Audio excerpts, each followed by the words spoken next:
Hey guys, this is Kevin, subscribe to the channel. I'm back with an Apocrypha deck profile for English. This is something that I've been working on in English Weiss for the past 2 months, I believe. It's been out. First of all, I don't have an Apocrypha mat, I have a Geo mat, so this is somewhat related in the universe, kinda. But yeah, we'll get started. This is the red-blue build. It's kind of straightforward. It's kind of a copy pasta from JB builds, but it's there's some subtle differences. So yeah. First, I'm gonna talk about the Berserker Fran Cheery clone. I maximize this because I like milling. It's what I focus on when I'm trying to build decks that are not really wallish and they kind of like thrive off your opponent playing bad or whatever. So yeah, obviously stock bombs, clock bombs, and bottom deck bombs are kind of like played now, and they're kind of popular. So this can change in the future, but usually this is a really good card to use, and as fodder. If your opponent doesn't kill it, then that's fine. I mean, you can play over it because you're usually plussing a lot in this build. So yeah, I'm playing 3 of the Mordred, Riki, Sasha, or Krista Riki.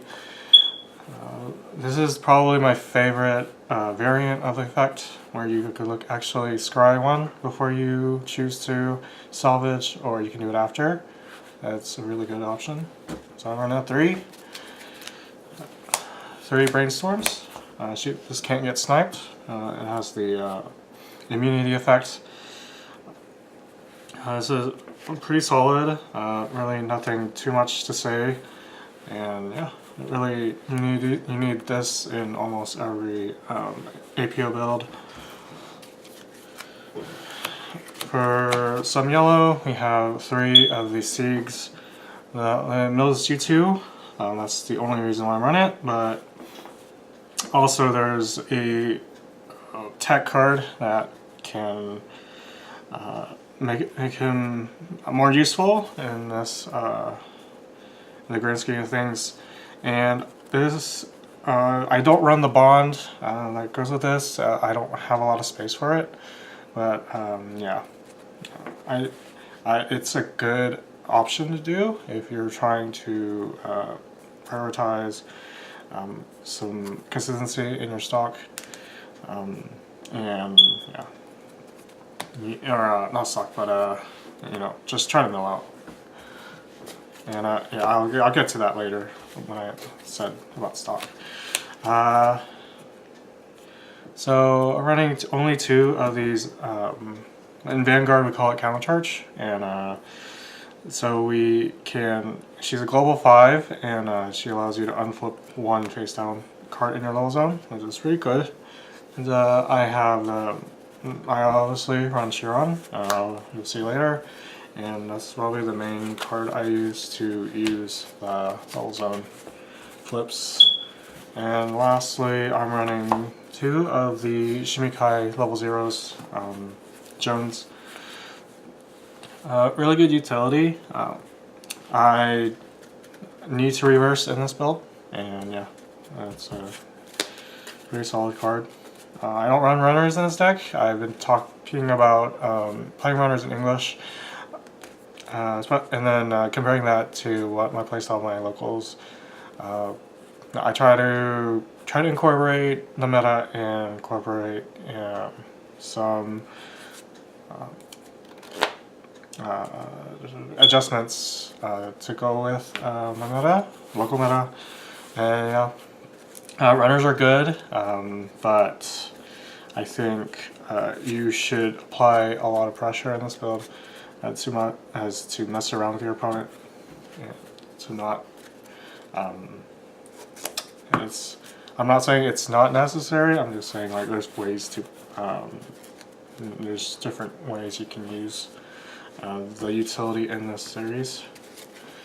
So for the main level 1 combo, I'm running 4 Stealthful Riders.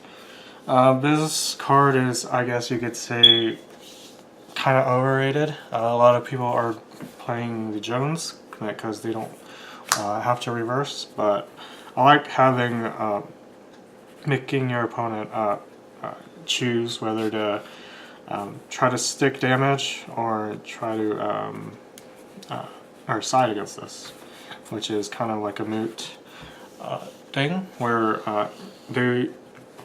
they see that you want, or they see that having you plus is more, or like more detrimental than trying to stick damage to you or something like that. So I like these kinds of cards where they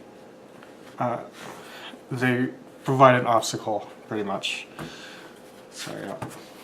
As far as reverse combos go, there are some of them still running around. Obviously AOT, the Union combo that just came out in the second set Konosuba. We have some, let's see what else.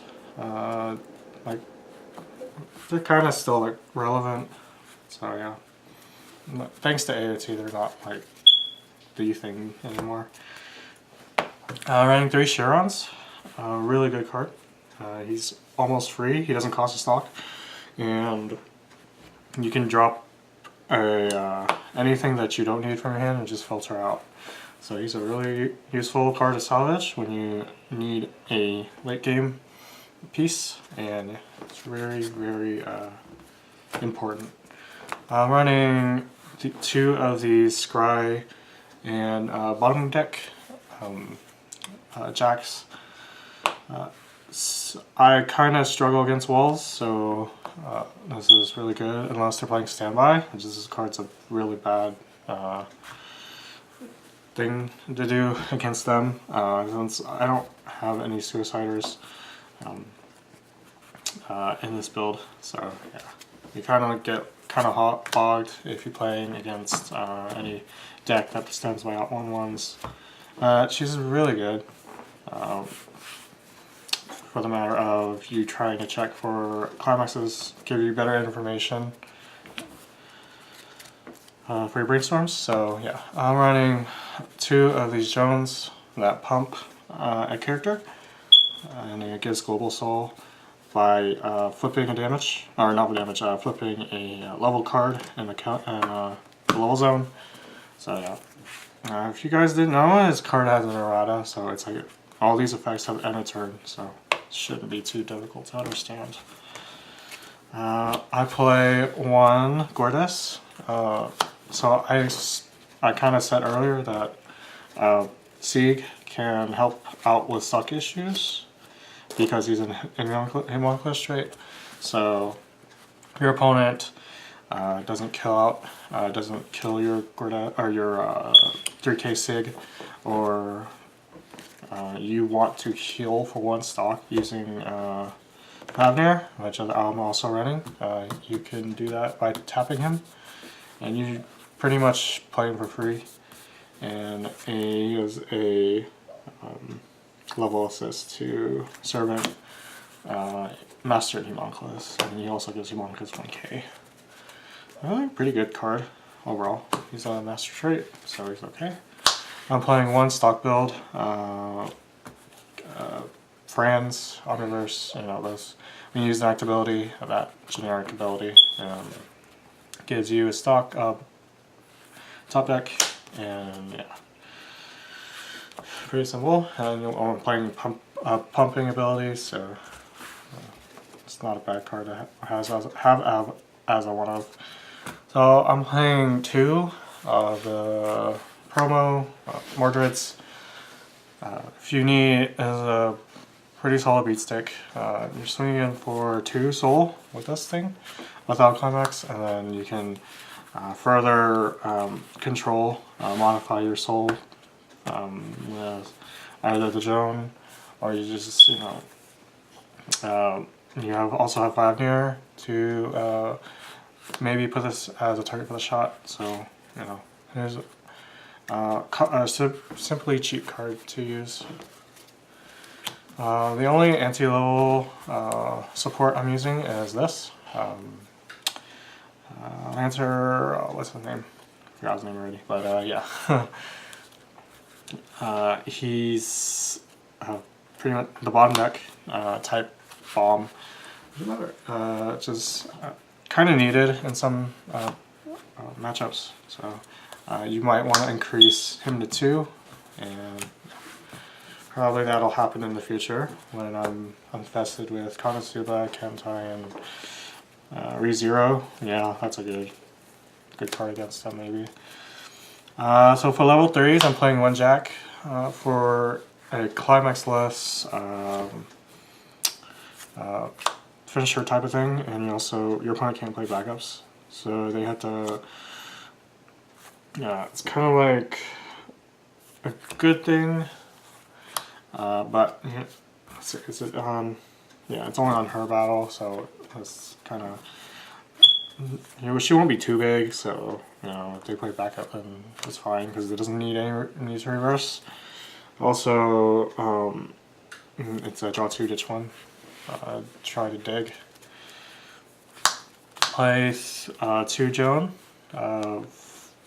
If you need a beat stick, or you need that extra ping 1 if you don't kill your opponent with Mordred. Yeah, she's kind of like a win more card. She isn't absolutely needed, but here's some variation. I play 3 Fafnir. It's the RBY that we never got in English, pretty much. I really like this card.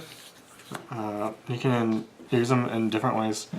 You can, as I said before, you can use Gordas to stalk him, because you're still giving a card a shot. He's also your healer, as opposed to Mordred, if you just another healer. And then I only run 3 Mordred because of space, and like I only usually fill 2 at a time, so she's probably really good as a card to invest your stock in, just to blow out your stock. And also, you should be consistent enough to where you can flip 2, or have 1 flipped and then flip 2 more cards in your level to do that 2-3. Really good ending games. So, and then climax line is obviously 4 doors and 4 pants. 4 draw, sorry, not pants, draw. Yeah, I wish it was the pants, but yeah. Usually these things are draws on level 1 combos. Matchups, you kind of struggle against decks that can wall in this build, but you pretty much need to know what you're doing and pretty much read your matchup. If you can use this multiple times, then you should come out okay with your hand size. If you don't, then you have like break evens in the deck where that can kind of propel you to not die, because it's like Joan, I think like having a macro ability like can screw you over if you don't pick the right cards to use in your situation. So yeah. So walls, and then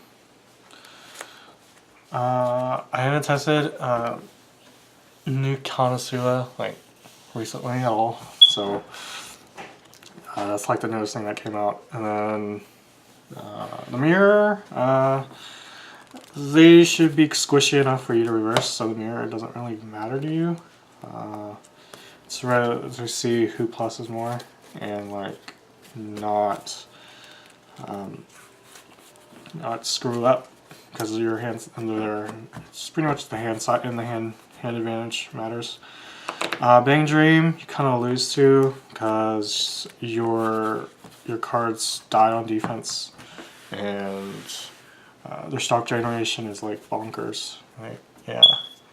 And then decks like SAO, like I don't care about what you do, especially with the standby. You kind of die to them. And then Yuki is a better matchup. It's just they have a more consistent finisher, I believe. And you need to dig out, or they could play a lot more quality grade 3s than you. That's what I think about SAO. And then pretty much everything else falls under your advantage. Good, well done. That's kind of like moot. You don't play a lot of early plays in this deck, so like the Mugen, what is it, anti-spiral deck doesn't really matter. I think that's pretty much it. It's a really solid deck. I got my inspiration from the JP players and how they were doing it. So yeah, comment down below. Let me know what you think. If there's some really big arguments that you can hash out at me, then I can try to see your point, and we can talk about it in the comment section below or whatever. So yeah, thanks for watching. I got a lot more news videos I want to plan out, so see you guys later.